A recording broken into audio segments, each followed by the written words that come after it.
Hello, this is Peter Levesque.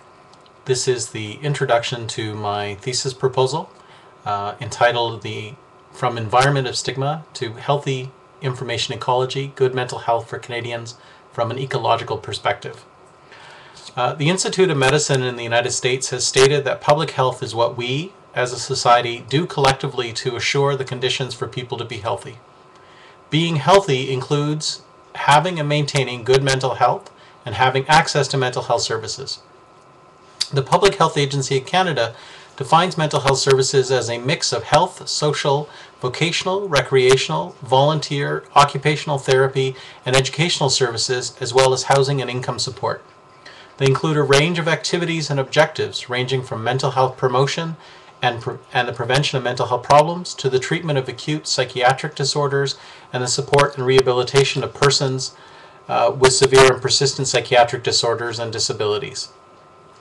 As such, the Public Health Agency of Canada appears to have adopted the perspective that mental health is a complex social construction involving the interaction of a broad range of actors and environmental factors. As in physical health, the provincial and territorial governments have primary jurisdiction for the planning and delivery of mental health services in Canada. The role of the federal government through the Public Health Agency of Canada appears to be one of providing information, coordination, and brokering of relationships between partially integrated systems. It appears, however, that this has not led to great effect. Kirby has described child and youth mental health as the orphan of the orphan in response to Romano's statement that adult mental health was the orphan of the health system. A recent response has been the creation of the Mental Health Commission of Canada. One of their core activities is the reduction of stigma. The Mental Health Commission is working with social marketers to launch a major national 10-year anti-stigma and discrimination reduction campaign.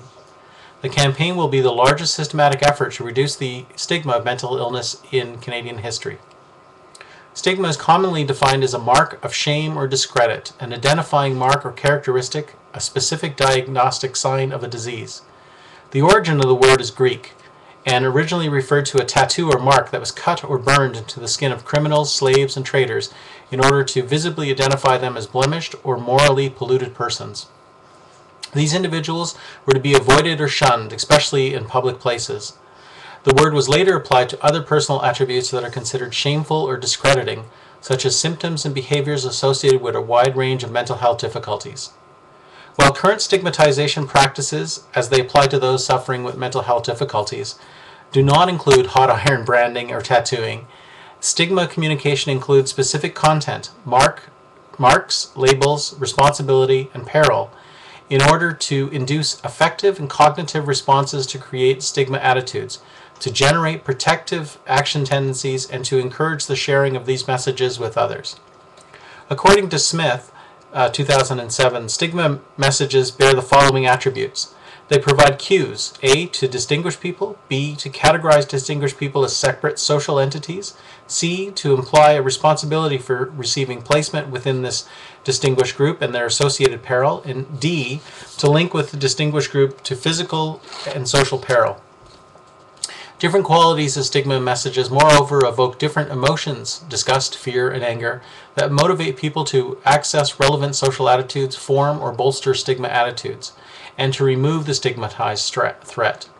Stigma attitudes encourage the sharing of stigma messages with others in a network, which may subsequently bond in-group members. In essence, stigma is the creation of differences to create divisions between us and them. Stigma is largely a social construction, shaped by cultural and historical forces. It is more than interpersonal processes. It is determined by broader cultural context and involves stereotypes, values, and ideologies. As with the Public Health Agency of Canada's perspective on what constitutes mental health, stigma against those with mental health difficulty is also a complex social construction involving the interaction of a broad range of actors and environmental factors. There's currently an emphasis in Canada on anti-stigma and discrimination reduction, or the deconstruction of stigma. While the Mental Health Commission campaign and similar efforts are building on successful anti-smoking, anti-bullying, and anti-drinking and driving campaigns, there's currently little evidence to support the effectiveness of anti-stigma campaigns. A recent systematic review of specific published and unpublished scientific evidence revealed that no specific determinants of benefit could be identified from school-based interventions directed at students 18 years of age or younger.